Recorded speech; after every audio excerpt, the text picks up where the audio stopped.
राधे कृष्णा। आइए सुनते हैं मकर संक्रांति पर धर्मराज जी और पोपाबाई की कहानी।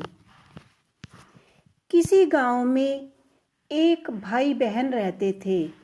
भाई की शादी हो गई थी, लेकिन उसकी बहन की शादी नहीं हुई थी।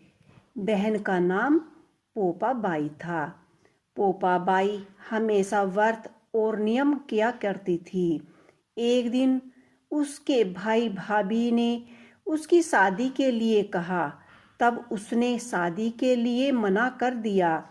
उसने अपने भाई भाभी से कहा, मेरे रहने के लिए गांव से बाहर एक झोपड़ी बनवा दो, मैं उसमें ही रहकर अपना जीवन व्यतीत कर लूँगी।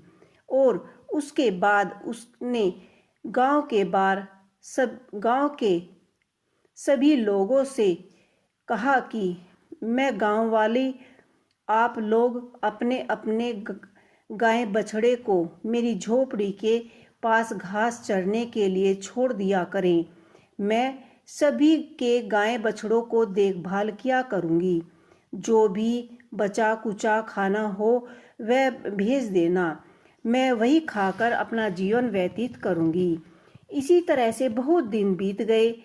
एक दिन उस देश का राजा शिकार खेलने के लिए जंगल में जा रहा था कि उसकी नज़र उसके गांव के बाहर बनी पोपाबाई की झोपड़ी पर पड़ी। राजा झोपड़ी के पास शिकार खेलने जा रहा था। राजा झोपड़ी के पास जाकर आवाज लगाने लगा, यहाँ कौन रहता है? जब कोई भी उत्तर नहीं मिला तो झोपड़ी के दरवाजे को खटखटाने लगा। खटखटाने की आवाज सुनकर पोपाबाई ने अंदर से ही पूछा, कौन है बाहर? बाहर कौन है? बार बार दरवाजा क्यों खटखटा रहे हो? क्या काम है? तब राजा ने उत्तर दिया, मैं इस देश का राजा हूँ। मैं तुम्हारे साथ शादी करना चाहता हूँ। पोपाबाई ने कहा, अपने महल को लौट जाओ, मैं पराये पुरुषों का मुंह नहीं देखना चाहती। लेकिन राजा ने उसकी बात पर ध्यान नहीं दिया और बलपूर्वक पोपा को उठाया, अपने घोड़े पर बैठाकर महल की ओर चल पड़ा। पोपाबाई ने राजा को श्राप दिया कि हे राजा, तेरा राज्य पाट सब कुछ नष्ट हो जाएगा। महल में पहुंचकर जब राजा ने अपनी रानियों से सारी बात बताई तो पूरी बात सुनकर रानियों ने राजा से अनुरोध किया कि पोपाबाई को सही सलामत उसकी झोपड़ी में छोड़ आए। रानी के कहे अनुसार राजा पोपाबाई को उसकी झोपड़ी में छोड़ने चल पड़ते हैं। रास्ते में पोपाबाई की नदी आई, जिसमें राजा डूब गया, पाप की नदी में डूब गया। पोपाबाई मृत्यु के बाद धर्मराज के दरबार में पहुंची।